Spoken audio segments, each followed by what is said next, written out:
사람은 누구나 흔적을 남기며 살아가고 있습니다. 여러분은 이제까지 어떤 흔적을 남기셨습니까? 아니, 어떤 흔적을 남기며 살고 싶습니까? 이제까지 어떤 흔적을 남기셨든지 오늘 말씀을 통해서 깨닫고 우리에게 한 가지 소원이 있다면 예수님의 흔적 남기고 살고 싶어요. 이런 소원 가지고 살았으면 좋겠습니다. 예수님의 흔적을 남기려면 어떻게 해야 예수님의 흔적을 남길 수 있다고요? 십자가를 자랑하는 삶을 살아야 가능합니다. 십자가를 자랑하는 삶은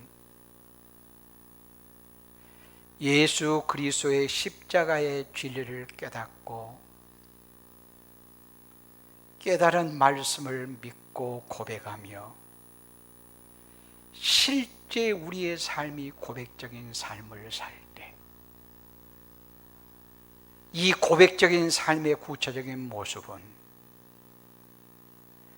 예수 그리스도로 인하여 하나님께 감사와 찬양이 넘칠 것이며 그에게 행복이 가득할 것입니다.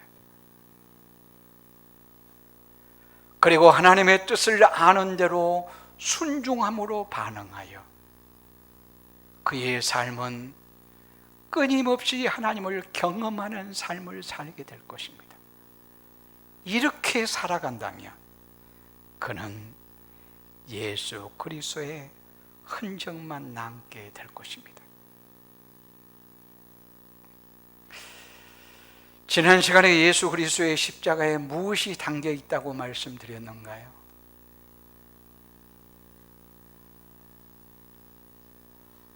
하나님의 모든 속성이 십자가의 한 사건 안에 다 담겨 있어요. 하나님이 어떤 분이신가?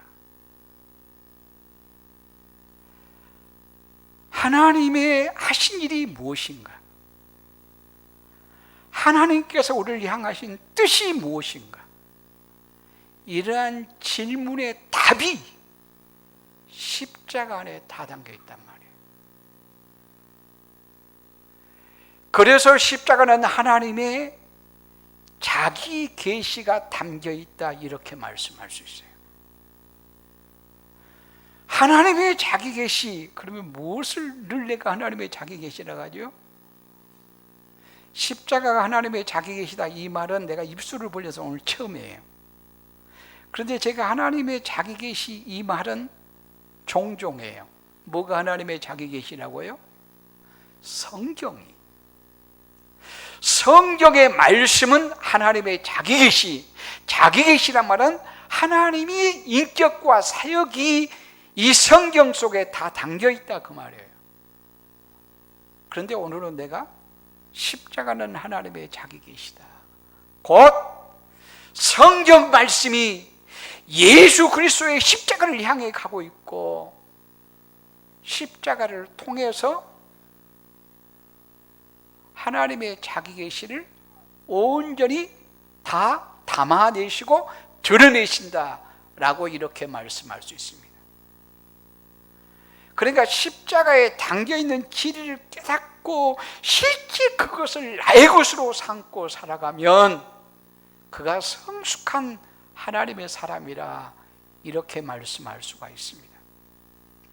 그래서 바울은 작정한 것이 있다면 나는 오직 예수 그리스도의 십자가를 알리라, 이 작정을 하고 그가 또 오직 한 가지 자랑하는 것이 있다면 나는 십자가만을 자랑하리라, 이렇게 말하고 있습니다. 예수 그리스도의 십자가만을 알기로 작정하고 믿고 또한 이것을 자랑하고 자랑한단 말이에요. 선포한단 말이에요. 그래서 바울은 끊임없이 입을 벌리면 예수 그리스도의 복음을 증거하게 되었습니다. 저도 몇 주 동안 십자가에 담겨 있는 이런 진리를 계속해서 선포를 하고 싶습니다. 오늘은 본문의 말씀을 중심해서 십자가 하면 하나님의 지혜와 능력이다, 이런 제목으로 말씀을 드리도록 하겠습니다. 십자가가 하나님의 지혜와 능력이다. 사실은 이해하기 쉽지 않아요. 오늘 본문의 말씀에서는 뭐라고 말하냐면,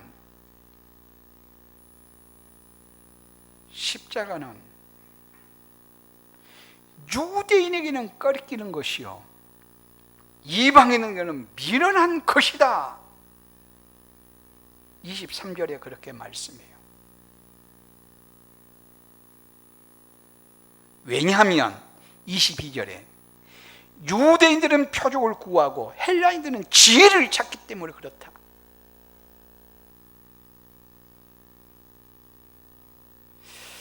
지혜를 추구하는 헬라인들, 이방인들에게는 십자가는 한없이 미련한 거였어요. 어리석은 거였어요. 그런가 하면 표적을 구하는 유대인들에게는 십자가는 너무너무 약해 보여서 이들에게는 한없이 꺼리끼는 것이 되고 말았습니다. 더 구체적으로 말씀드리면, 헬라인은 이방인을 총칭해서 말할 수도 있어요. 총칭해서 이방인들이라고, 모든 자들, 유대인들을 제외한 모든 자들을 헬라인, 이방인이라고 말할 수 있어요. 이들은 어떤다고요? 미련하고 어리석은 거다. 왜냐하면 그들의 수준에 생각하면 하나님의 아들이 이 땅에 오셔서 인간에게 십자가에 죽는다? 이것처럼 어리석고 미련한 일이 어디가 또 있겠냐?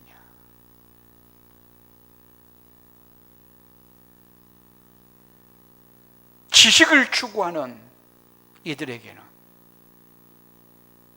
설득력이 있어야 될 것인데, 이성적으로 설명할 수 있어야 되는데, 하나님의 아들이 이 땅에 와서 십자가의 처형을 당한다? 이건 하나님의 아들이라고 하는 것은 말이 안 된다. 그런데 이것을 증거한다? 이것처럼 미련하고 어리석은 일이 어디가 또 있겠냐? 하나님의 아들이라면서 십자가에 죽었대. 그러면서 3일 만에 부활했대요. 세상 사람들이 볼 때는 미련하고 어리석은 거라고 말이에요. 세상 사람들이 볼 때. 그리고 유대인들에게는 한없이 약하고 꺼리꼈어요. 왜냐하면 이들이 추구하는 것은 뭐예요? 표적이었어요. 이적이었어요. 그러니까 예수님께서 행하시는 이적들을 볼 때마다, 야! 이분이 우리의 메시아구나 환호했어요. 유대인들은 어떤 메시아를 추구하냐 하면, 우리가 지금 로마의 속국으로 있는데 대단하게 능력 있는 자가 나타나서 우리나라를 해방시킬 수 있는, 그래서 오히려 우리의 왕 때문에, 아주 정치적인 왕 때문에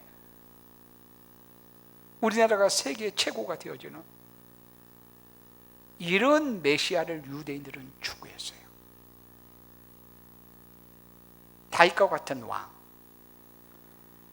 다윗은 전쟁터에만 나가면 백전백승, 승승장구하는 모습으로 돌아왔어요. 그래서 유대인들은 우리에게 이런 메시아가 나타나서 우리나라를 구했으면 좋겠다. 누가 봐도 참 우리 잘 사네, 대단하네, 이런 말 듣고 싶다. 이것이 유대인들의 메시아관이었어요. 그런데 예수님께서 십자가에 죽다니, 이것처럼 약하게 보이고 꺼리끼는 것이 어디가 또 있겠어요. 그런데 오늘 본문의 말씀 보면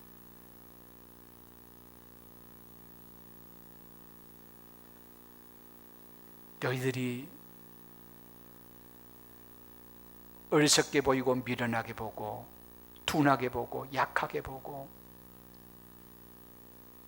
꺼리끼다고 생각하는 그 예수 그리스도의 십자가, 이것만을 나는 전하리라, 이렇게 말해요. 21절 말씀 보면 하나님의 지혜에 있어서는 이 세상이 자기 지혜로 하나님을 알지 못하므로 하나님께서 전도에 미련한 것으로 믿는 자들을 구원하시기를 기뻐하셨도다. 그러니까 하나님께서 어떤 방식을 통해서, 무엇을 통해서 자기 백성을 구원하기를 원하느냐면 전도에 미련한 것으로. 이 말은 전도를 미련하게 해라, 이런 의미의 말씀이 아니에요. 전도 지혜롭게 해야죠. 지혜롭게. 아주 미련한 말 듣게 해라, 그 말이 아니에요. 이 말은 무슨 말이냐면, 지금 헬라인들이나 유대인들이, 청중들이 볼 때는 예수 그리스도의 십자가의 복음을 증거하니까 이것처럼 미련하고 둔하고 어리석은 일이 어디가 또 있냐. 그러나 하나님께서는 너희들이 둔하게 어리석게 약하게 미련하게 보이지만, 너희들이 볼 때는 그렇지만 하나님은 이 예수 그리스도의 십자가의 복음을 통해서 자기 백성을 구원하시기를 기뻐하신다. 하나님의 뜻을 바울은 정확하게 알았다라고 이렇게 말씀할 수 있습니다. 사람들이 볼 때는 예수 그리스도의 십자가가 미련하고 약하게 보이는 것이, 인간적으로는 그 말이 맞아요. 그러나 뭐라고 말씀한가요? 하나님의 지혜요, 하나님의 능력이다. 24절에 이렇게 말씀합니다. 오직 부르심을 받는 자들에게는 유대인에게나 헬라인에게나 그리스도는 하나님의 능력이요 하나님의 지혜니라. 예수 그리스도는 하나님의 지혜요 하나님의 능력이다. 하나님의 지혜라는 말은 사람들이 볼 때는 어리석고 둔하고 미련하게 보았단 말이에요. 그런데 지금 지혜라고 말해요. 완전 반대로 말해요. 이런 경우를 우리는 딜레마라고 이렇게 말할 수 있을 거예요. 그러니까 몇 가지 중에서 선택하는 상황에서 이것 택할지 저걸 택할지 전혀 알지 못하겠다, 그런 말이에요. 전혀.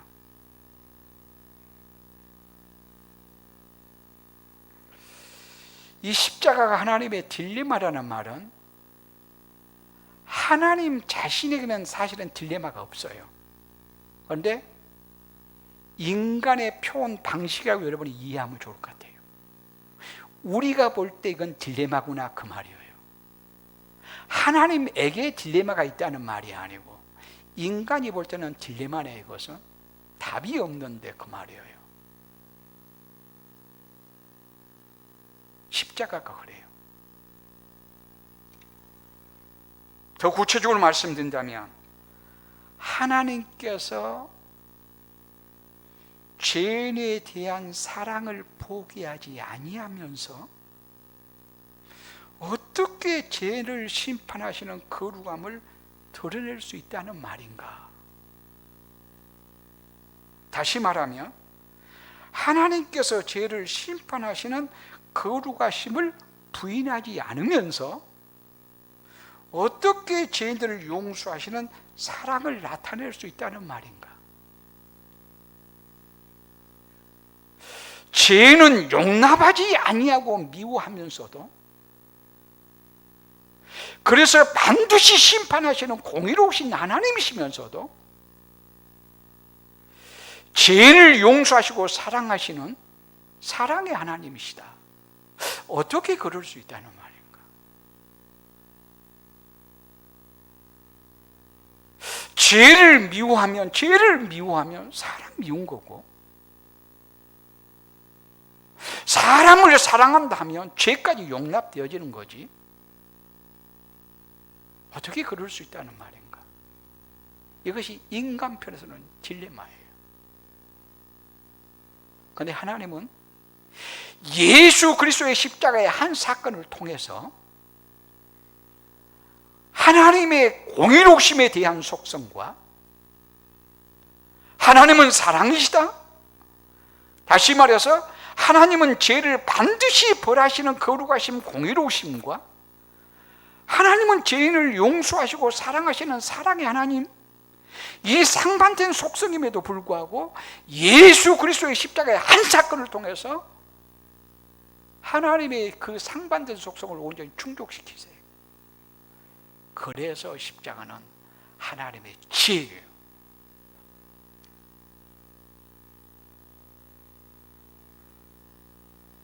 창조일에 가장 탁월한 하나님의 지혜가 있다면 십자가예요.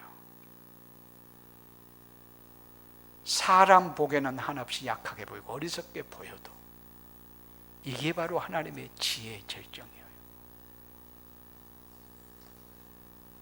또한 십자가는 하나님의 능력이라 이렇게 말씀해요.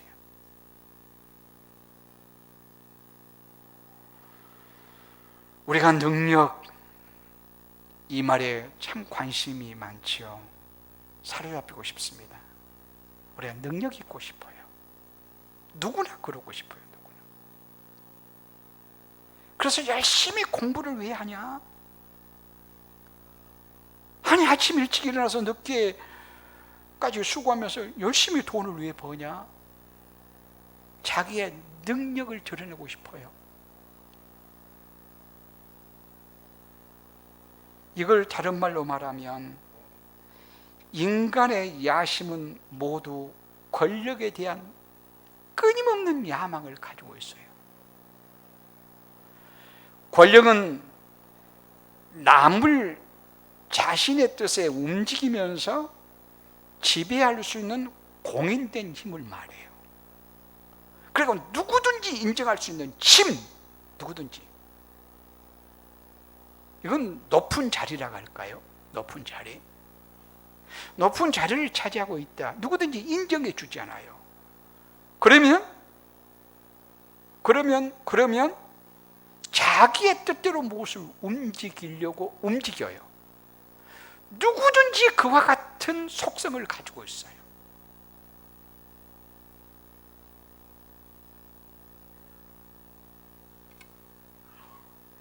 어느 시대든지 그래요. 옛날에 아주 못 사는 농경 사회에서만이 아니라 산업사회, 정보사회, 하여튼 어느 사회, 어느 시대든지, 어느 민족이든지 뭐 대단하게 아주 부자인 그런 나라만이 아니라, 아주 선진국만이 아니라 굉장히 후진국 미개한 나라에서도 역시 권력을 추구해요. 자기 뜻대로 무엇인가 지배하고 싶은 욕구가 누구에게나 있다, 그 말이에요. 그런데 이 일을 교회에서까지 있어서는 전혀 안 돼요, 사실. 왜냐하면 교회는 그리스도 몸이요, 우리는 지체들이기에, 성김의 공동체이기에, 성김 속에서 하나님의 나라가 드러날 수 있기에, 이 권력은 술보다 사람을 취하게 만들고 마약보다도 사람을 중독시키는 것이라고 말해요. 액톤경이 이렇게 말했어요. 권력은 타락하기 마련이다. 절대 권력은 절대적으로 타락하기 마련이다. 이렇게 말했어요. 나에게 힘이 대단해, 내 마음대로 할 수 있어, 나 봐봐, 이런 사람은 타락하기 십상이라고 말해요. 그래서 액톤경은 1870년도 바티칸 공회에서 교황의 무호서를 주장하며 결의할 때 완강하게 반대했어요. 교황의 무호설이라는 말은 로마 가톨릭, 지금 쉽게 말하면 천주교의 가장 어른이 교황이라고 그러잖아요. 교황은 무하다, 그 말이에요. 무하다는 말은 틀림이 없이 100점이다 그 말이에요. 100점. 모든 것이 바르고 옳아요. 그러니까 교황이 말하노라 이렇게 하면 그들에게는 성경과 똑같아요. 아니, 어찌 보면 성경의 권위보다 교황의 권위가 그 위에 있다고 해도 과언이 아니에요. 말은 그렇게 하지 않아도 성경이 뭐라고 말씀하는가, 여기에 대한 관심보다는 교황이 뭐라고 말하는가, 이건 절대 타락이에요.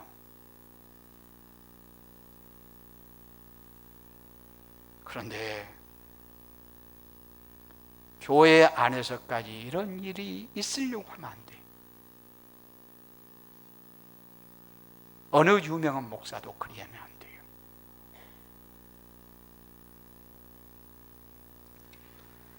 심지어는 성령의 능력을 추구해요. 뭐 그럴 수 있어요. 하나님, 나에게 성령의 능력에 사로잡히게 해주세요. 그럴 수 있어요. 그런 자에게 한번 물어봐야 돼요. 뭐 하려고 그래요? 이렇게 물어봐요. 왜 성령의 능력을 원하는가요? 물으면 완전히 세상이에요. 어떤 마음으로 성령의 능력을 추구해야 되냐면, 하나님, 성령의 능력 가운데 내가 죄를 이기고 주님 닮아 더 거룩한 삶을 살고 싶어요. 거룩함으로 옷 입고 싶어서 나 성령 충만하게 해주세요. 이렇게 추구해야 되고, 성령의 능력을 원한다면 예수님 닮아 낮은 자리에서 겸손하게 섬기고 살고 싶습니다. 이런 마음으로 성령의 능력을 추구해야 될 건데, 성령의 능력을 추구하는 사람은 대부분이 내가 교회 공동체에서 얼마나 중요한 사람인가,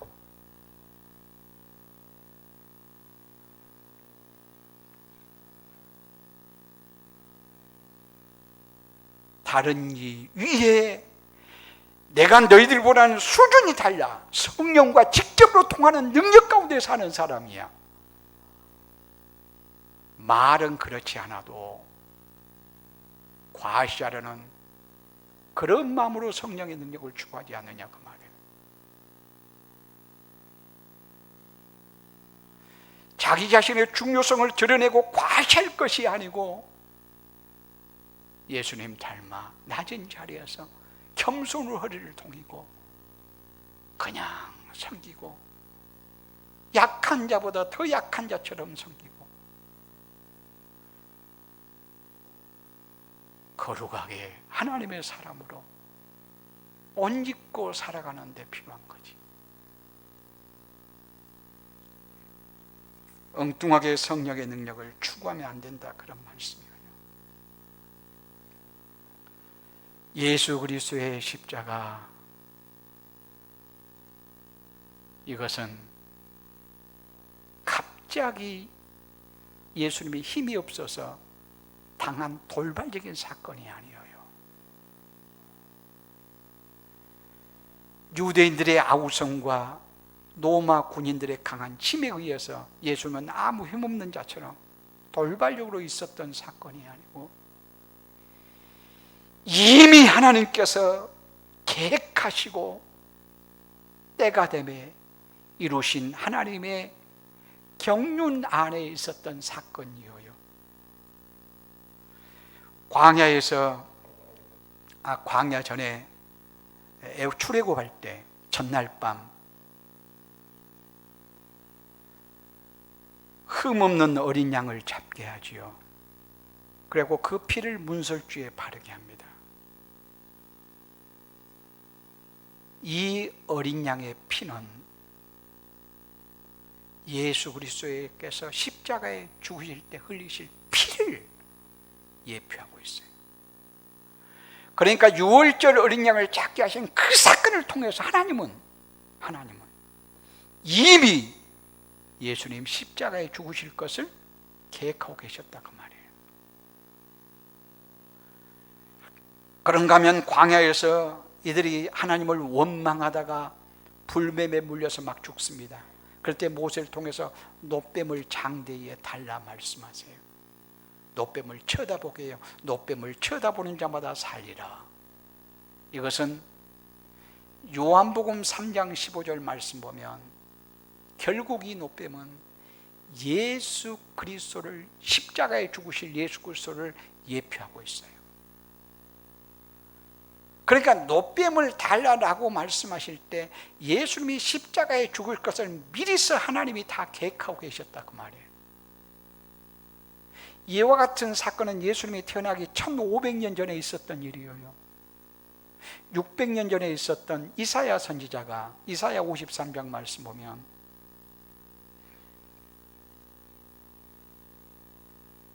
그가 찔림은 우리의 허물이 남이요 그가 상함은 우리의 죄악을 인함이라. 여기에 그는 예수 그리스도의 고난에 대해서 말씀하고 있어요. 그러니까 이사야를 통해서 하나님은 이미 예언하시고 계획하고 계셨다라고 하는 이러한 의미의 말씀이에요. 그러니까 십자가는 사람이 만들어낸 사건이 아니고 하나님이 오래전부터 계획하신 신적 사건이라 이런 말씀이에요. 베드로가 오순절 성경이 충만하여 설교할 때, 첫 설교할 때 뭐라고 설교했느냐?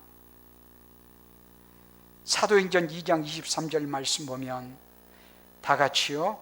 그가 하나님이 정하신 뜻과 미리 아신 대로 내어준 바 되었거늘 너희가 법 없는 자들의 손을 빌려 못 박아 죽였으나 이렇게 말씀해요.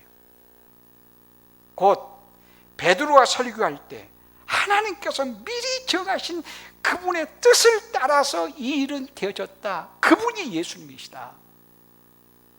너희들이 예수를 법을 어기면서 십자가에 못 박혀 죽였으나 너희들의 힘으로 예수를 죽였다라기보다 하나님께서 미리 계획하신 하나님의 뜻이 성취되어진 일이라 라고 이렇게 설교했다고 하는 사실입니다.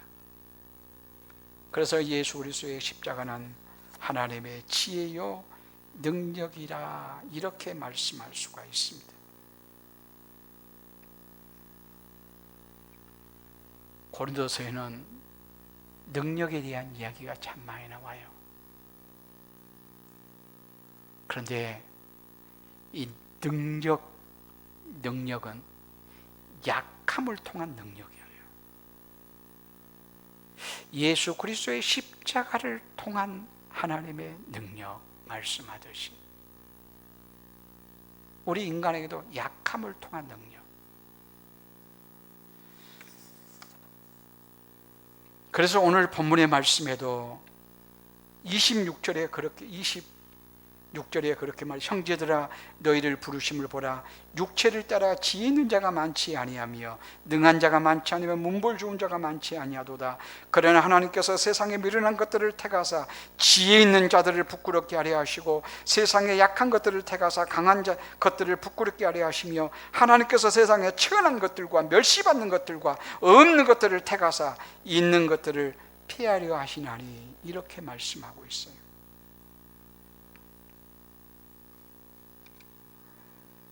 하나님은 약하고 어리석고 낮고 부족하고 없는 자들을 들어서 써주신다 그런 말씀이에요. 그래서 예수 그리스도의 십자가의 능력은 그것이 우리에게 미치게 되었고 그 십자가의 능력으로 말미암아 우리가 작은 하나님의 능력의 도구가 되어야 될 것입니다. 허드슨 테일러는 그렇게 말했어요. 하나님의 모든 위대한 거인들은 다 연약한 사람들이었다. 하나님의 위대한 거인들은, 그러니까 하나님께로부터 야 제가 크게 쓰임받네, 대단하네, 이런 사람들은 모두가 다 연약한 자들이었다. 오늘 본문의 말씀도 그렇게 말씀하고 있지 않습니까? 하나님께서 이렇게 연약한 자를 부르셔서 사용하시는 의도가 무엇일까요? 29절에 말씀합니다. 이는 아무 육체도 하나님 앞에서 자기를 자랑하게 못하게 하라 하십니다. 교만하지 못하게 하려고. 그러니까 우리가 자랑할 자는 내가 아니라 주님이 있습니다. 그래서 마지막 절의 말씀이에요. 기록된 바 자랑하는 자는 주 안에서 자랑하라. 나를 자랑하고 나면 내 자랑을 듣는 자에게 아름다운 흔적이 남은 것이 아니라 나의 아름답지 못한 흔적만 남아요. 그러나 주를 자랑하면 복음이 증거될 거예요. 또 다른 사람을 자랑하면 그가 세워질 거예요. 그러나 나의 자랑은 아무에게도 유익이 없어요. 십자가 하나님의 지혜요 하나님의 능력입니다. 누구에게 그렇다고 말하는가요? 18절 말씀 보면 구원을 얻은 우리에게는 하나님의 능력이다. 24절 말씀 보면 오직 부르심을 받는 자에게는 하나님의 능력이라. 그러니까 십자가가 능력이 되고 지혜가 될 자는 누구냐? 구원을 받는 자, 하나님의 부르심을 입은 자, 그가 누군가요? 여기에서 예배하는 나와 여러분 아닌가요? 그러니까 예수 그리스도의 십자가의 능력과 지혜가 우리를 통해서 구체적으로 드러나도록 하라, 그 말이에요. 나는 가치가 없는, 힘없는, 볼 것 없는 그런 존재라고 이렇게 말할 것이 아니고 예수 그리스도의 십자가가 우리를 위한 일이어서 예수 그리스도의 십자가의 능력이 우리에게서 나타났단 말이에요. 어떻게 나타났어요? 가장 큰 능력은 죽은 자가 살아난 능력이에요. 죄와 사망 속에 있던 우리가 예수 그리스도의 십자가로 말미암아 생명 얻게 되었어요. 죽은 자가 살아났어요. 또한 예수 그리스도가 십자가에 죽었다가 3일 만에 부활하셨지 않습니까?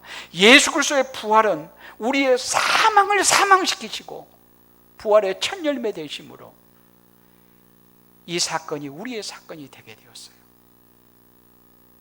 그런 의미에서 우리는 대단한 존재예요.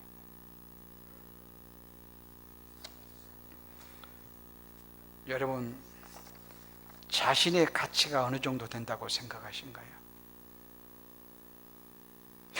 여러분, 손흥민이의 가치가 어느 정도 될까요? 우리 국익을 위해서. 예? 몇 억이요?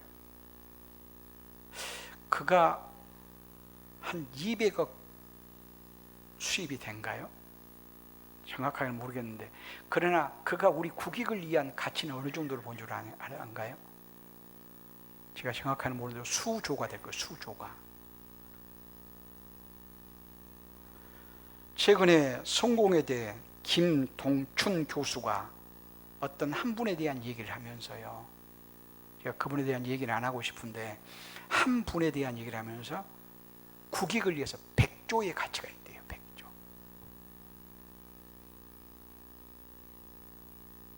100조의 가치가. 대통령이 정말 국익을 위해서 제대로 잘하면 100조 이상의 가치가 있지 않을까요? 100조 이상의.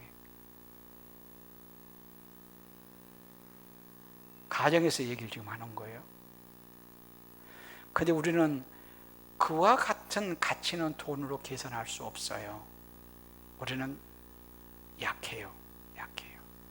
그러나 다른 한 측면에서 똑같이 돈으로 산술적으로 계산하는 것으로서는 우리는 거기에 따라갈 수 없을지라도 다른 측면에서 우리의 가치는 어느 정도 될까요? 누구 한 인간이, 한 사람이 100조의 가치가 있다, 누가 그렇게 말할 수 있어요. 그 말이 뭐 꼭 틀렸다 맞았다를 떠나서 그렇게 가치 있게 평가할 수 있어요. 근데 우리의 가치는 다른 측면에서 하나님이 보실 때, 성경에서 보면 어느 정도 가치가 있을까요? 성경은 말씀합니다. 예수 그리스도를 믿는 우리에게 천하보다 귀하다. 여러분 한 사람 한 사람 자신을 그렇게 봐야 돼요. 천하보다 더 귀하다는 말은 무슨 말이에요? 100조, 1000조로 계산할 수 없는 가치가 있어. 왜? 왜냐하면 예수 그리스도의 십자가로 말미암아 하나님의 지혜와 하나님의 능력이 우리에게 심겨졌어요. 하나님의 능력과 하나님의 지혜가 우리 속에 담겨져 있기에 우리의 가치는 세상의 돈으로 계산할 수 없는 엄청난 가치가 있다. 자, 이런 가치가 있으면 어떻게 살아야 돼요? 우리는 거기에 걸맞게 살아야죠. 걸맞게 사는 모습이 뭐냐? 내가 그렇게 가치가 있으면 겉으로 표현되는 것이, 우리의 언어로 표현되어지는 것이 뭐죠?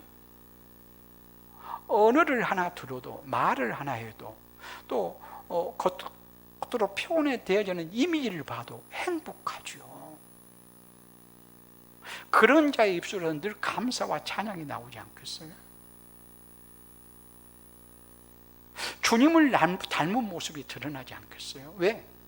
주님의 지혜와 주님의 능력이 우리 안에 있어서 가치 있는 존재가 되었다면 우리는 대단한 존재고 그 사실이 드러날 것이고, 그러면 결국은 우리에게서 예수의 흔적만 남을 것이라.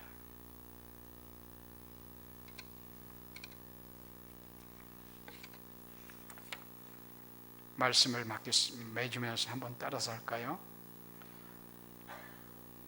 따라서 해도 되겠습니다. 십자가의 도가 구원을 받는 우리에게는 하나님의 능력이라.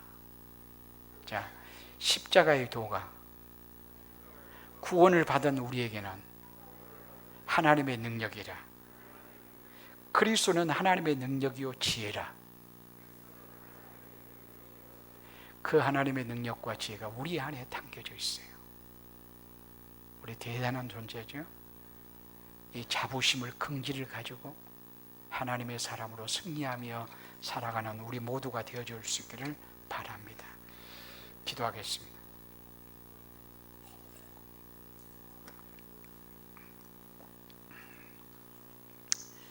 우리 아버지 하나님, 어리석고 둔하며 미련한 약한 저희들이었으나 우리 하나님께서 예수 그리스도의 십자가로 말미암아 하나님의 능력과 지혜를 우리 안에 새겨주신 것을 참으로 감사합니다. 이젠 우리는 하나님께서 보실 때 천하보다 귀한 대단히 값진 존재임을 인식하고 거기에 걸맞게 살아갈 수 있도록 능력을 덧입혀 주옵소서. 예수님의 이름으로 기도드리옵나이다. 아멘.